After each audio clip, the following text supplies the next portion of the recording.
When I was in middle school, I had to take this really boring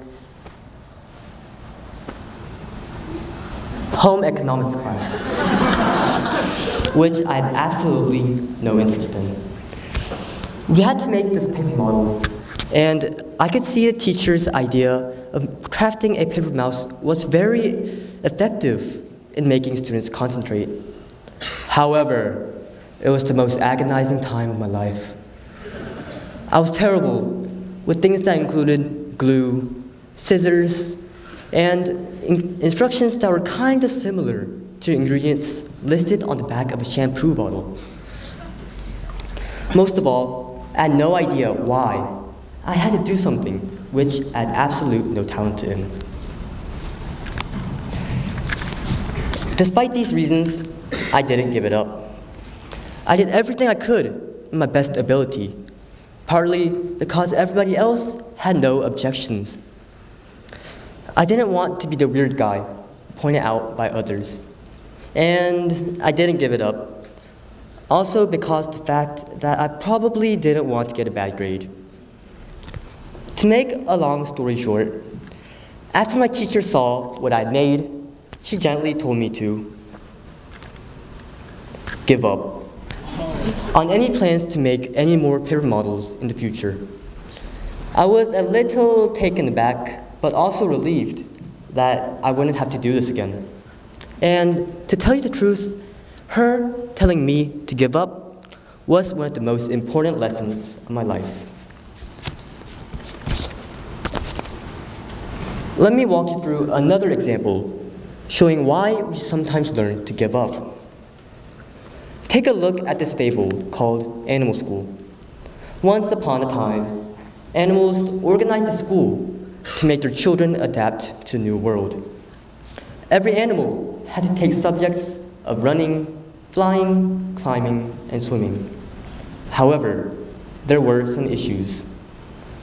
The duck was very good and was an expert at swimming, but wasn't very good at other subjects, such as running. So he had to cut his time swimming and instead practiced running, which made his overall swimming score drop to average. The rabbit was superb at running, but fell into Great Depression because he wasn't very good at swimming. What do these stories tell us? It's pretty simple. You should play to your strengths. But the world encourages us not to give up. Let's look at these words of advice that pop up when we Google the word determination or simply not giving up. Vince Lombardi said, "Winners never quit and quitters never win." Okay. George Eliot said, "It's never too late to be what you might have been." Well, you never know. According to this, I might have become a professional paper model builder. Or maybe I could have even become Miss Korea. You never know. Now, what I want everyone to focus on is this. To be yourself in a world that's constantly trying to make you something else is the greatest accomplishment. By Ralph Waldo Emerson. Let's all ask ourselves, what does the world want us to be?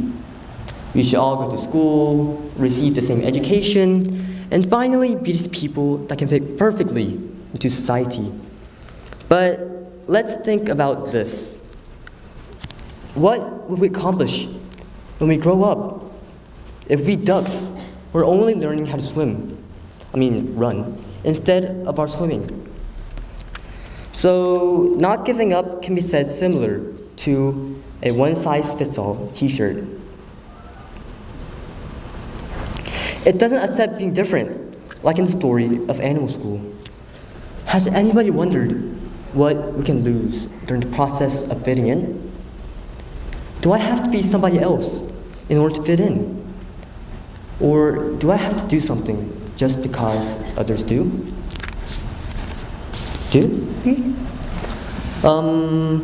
No. Looking back, I learned something which opposes what we usually accept.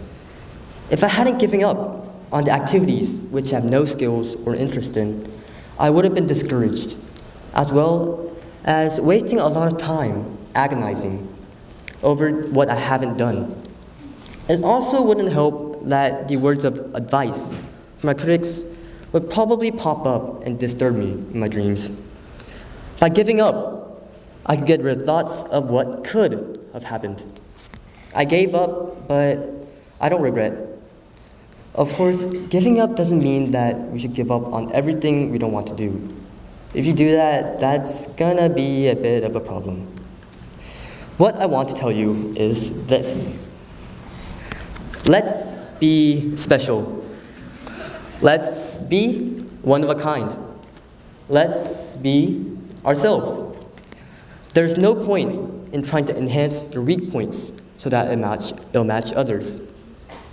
Give up on what you have to give up and develop your weak points, which makes you truly special. And this would be your greatest accomplishment, just as Emerson said. Thank you.